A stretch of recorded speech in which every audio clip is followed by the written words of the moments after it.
A History of Us by Joy Hakim or Joy Hakim.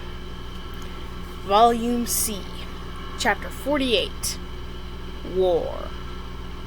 It was called the Great War. Later it would be known as the First World War. Just to clarify, I'm assuming great means big, not as in like fantastic. It began in Europe in 1914. At first, the Central Powers, Germany, Austria, and Turkey, fought the Allies, England, France, and Russia. Before it was finished, many other nations were involved.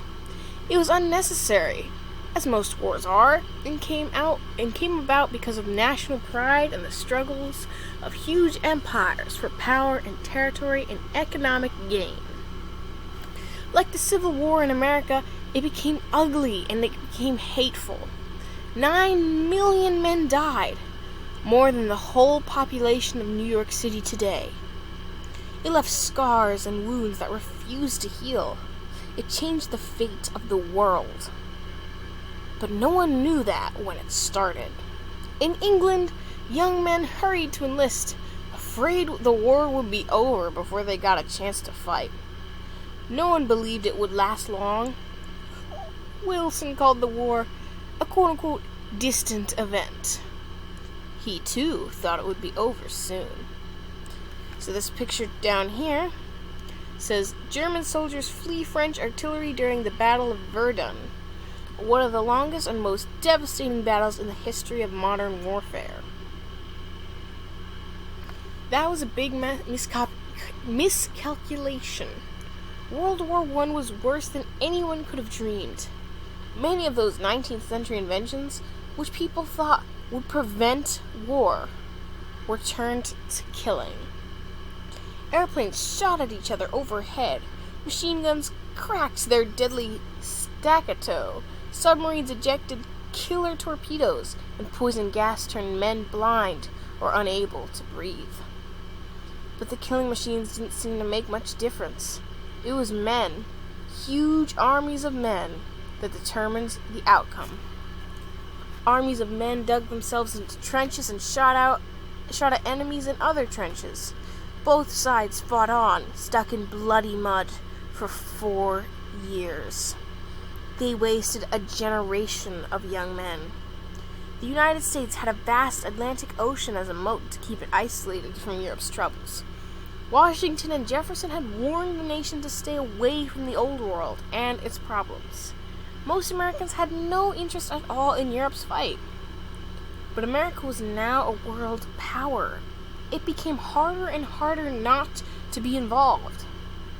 Woodrow Wilson wanted to be a peacemaker. He tried talking to leaders on both sides. He tried to end the war.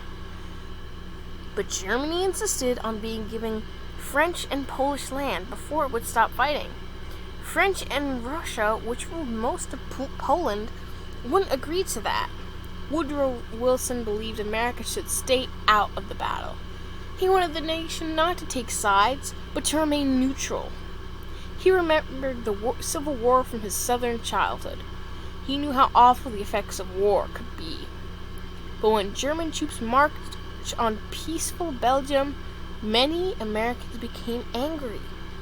And then, when German submarines, called U-boats, began sinking ships, even passenger ships, Americans were horrified. In past wars, there had been rules of fair play. Ships were given warning and passengers allowed time to get into lifeboats. The submarines gave no warnings. Meanwhile, Mexico was having a revolution. Some called it a civil war. When Mexican bands began raiding small towns and ranches in the United States, President Wilson sent General John Pershing south of the border. For a while, it looked as if the United States might go to war with Mexico. And that was exactly what Germany hoped. So this picture up here shows armies on both sides dug themselves into trenches and fought on for 4 years. This animation down here says, in the Great War, airplanes battled in the skies, the first time planes were used for warfare. And this over here says, this picture says, Nearly 1,200 people died when a German U-boat torpedoed the Lusitania in 1915. The sinking of the Lusitania. On May 1st, 1915, the German embassy in Washington placed an advertisement in the leading New York newspapers. The ad said travelers intend to embark on the Atlantic voyage are reminded of that a state of war exists between Germany and Great Britain. Vessels flying the British flag are liable to destruction.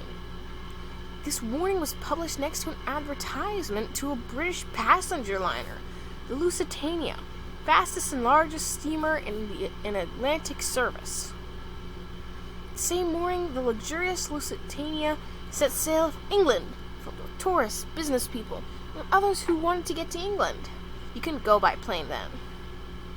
Many of the voyagers were nervous about the trip, but passenger ships had traditionally been safe from military attack. And 6 days later, within sight of the Irish coast, most were preparing for a festive late evening dinner. But a German submarine, the U-20, was about to cancel the meal. A single torpedo was fired without any warning. 18 minutes later, the Lusitania was beneath the waves of 2,000 passengers. 1,198 drowned, innocent victims of war. Among the passengers killed were 198 Americans. The captain, who had ignored official warnings and instructions, was washed from the deck and saved. In 1917, Germany declared war on all ships that went near England or France. 8 United States ships were sunk.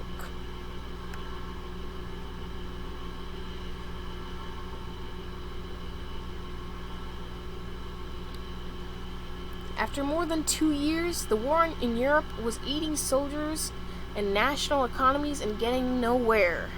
U-boat warfare was making many Americans very angry with Germany and its allies. More and more people in the United States began to side with the Allies. The United States was under increasing pressure to enter the fray on the side of Britain and France. Americans sold war supplies to the Allies, but President Wilson still seemed determined to stay neutral. In 1916, he campaigned for president on a platform of peace.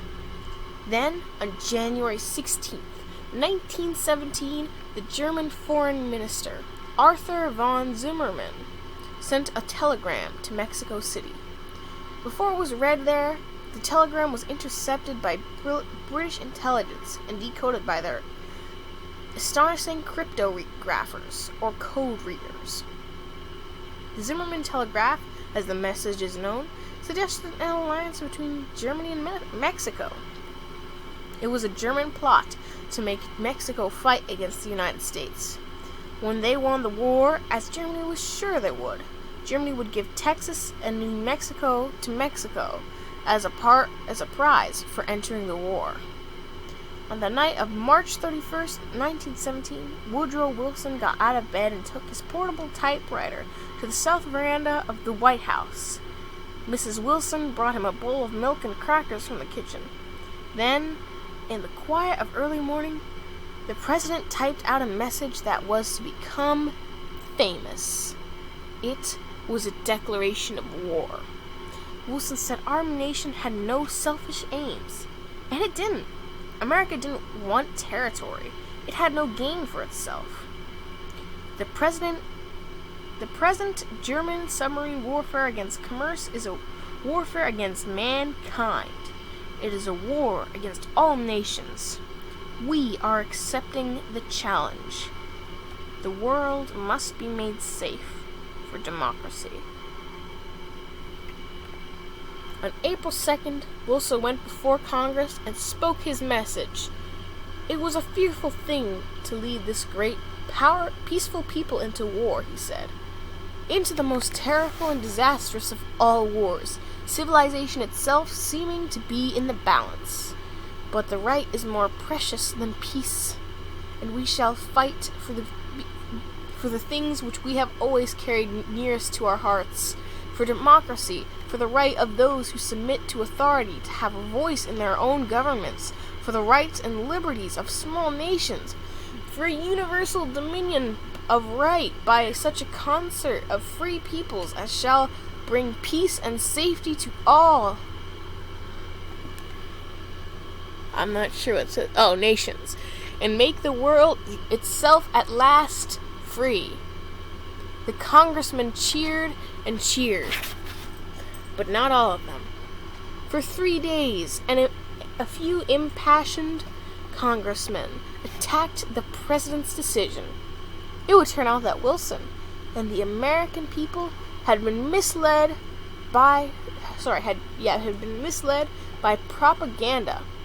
They didn't really know what was going on in Europe, and they didn't think American troops would be needed. So, this picture over here, this painting, shows a German submarine sinks a British fishing steamer. This poster up here says, on June 5th, 1917, conscription began. Every American male between 21 and 30 had to register to be drafted into the armed forces. This picture down here shows 1917. Cheering soldiers begin their journey to France, knowing little of the horrors that await them in the Great War. This is a map. Central Powers faced a two-front war. Major battle lines formed on both their eastern and western borders. More battles were fought in France than in any other nation. So the green shows where the Allies are. The yellow shows the Central Powers. And this color over here, it's shown as blue, but it looks more like a blue, purple, gray, shows natural nations, which I believe means neutral. Oh, it actually does say neutral nations, I'm sorry. We're coming over. If you want to understand people, start with the music they make. And in 1917, we were a singing nation. We sang in church, we sang in school, we sang at work, and we sang when we marched off to war. George M. Cohan lived from 1878 to 1942, and Irving Berlin, who lived from 1888 to 1989. Two spectacularly successful songsmiths provided patriotic tunes for a nation at war. Berlin was a soldier, and at the same time, he wrote and produced a musical, Yip Yip Ya Hank. You don't have to be in the army to relate to one of its songs, Oh, How I Hate to Get Up in the Morning. In 1942, during another war, the show was staged on Broadway as This Is the Army. Berlin's God Bless America may be the most popular song ever written in this country. There's No Business Like Show Business and White Christmas are two of his other hits. George M. Cohan wrote about 500 songs, acted in more than 1,000 productions, and wrote or co-authored some 80 plays. Everyone sang his Yankee Doodle Dandy, Give My Regards to Broadway, and You're a Grand Old Flag. But the most popular of all was Over There. It's what the soldiers sang when they sailed across the ocean to fight in a war that President Wilson told them would make the world safe for democracy. Over there, over there. Sorry, our cat is very vocal. Send the word over there, that the Yanks are coming, the Yanks are coming. The drums rum-tumming everywhere. So prepare, say a prayer, send the word to beware. We'll be over, we're coming over, and we won't come back till it's over there. So this is, I guess the album cover or a song cover. It says, more than 20 years after he wrote Over There, George M. Cohan received a Medal of Honor. And that's it for chapter 48, people. Enjoy your day, folks.